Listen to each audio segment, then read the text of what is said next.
Ngisacela ukubingelela nguManguthubana. Namhlanje ibhodlela engizoliveza nanti leli.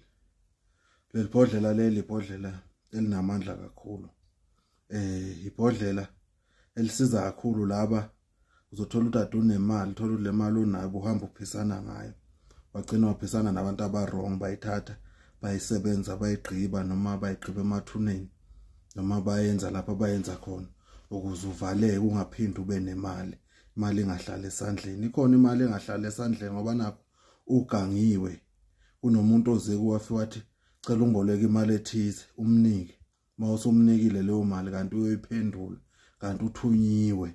Noma shonisa thola ukuthi ubolekisana ngemali, ibhizinisi lakhe alisahambi kahle kanti kusetshenzwe ini imali lena wena onayo.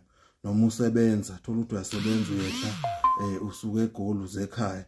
Mawufika ekhaya befike becela imali abanye omakhelwane, abanye abakuzondayo, abanye abangakuthandi beyithathe beyiphendule leyo mali mase imali ingasahlala esandleni sakho. Nayi ibhodlela elizokusiza kakhulu. Leli bhodlela ke ngiyakutshela ukuthi ngitholele imali yangaphandle ngoba imali mayivalwa ivalwa ngemali yangaphandle ukuze ikwazi ukuthi ivuleke le mali yakhe yavalwa kuwe. Kukhona abantu uthola ukuthi njengamanje lo muntu uzamile uyakha yakusakheki kanti kukhona umuntu ofikile kuye wafika wathi ngicela ungiboleke u10 rand ngizobuyisa kanti uyosebenzisa.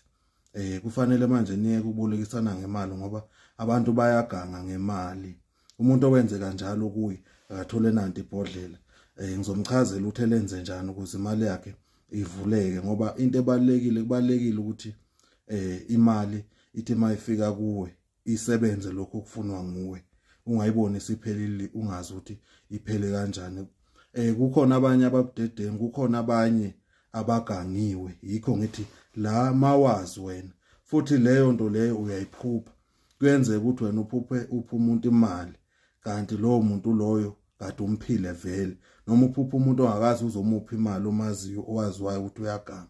Lelo phupho lisuke likhombisa ukuthi imali yakho isigangiwe. Yikho ke imali ngeke isahlala esandleni.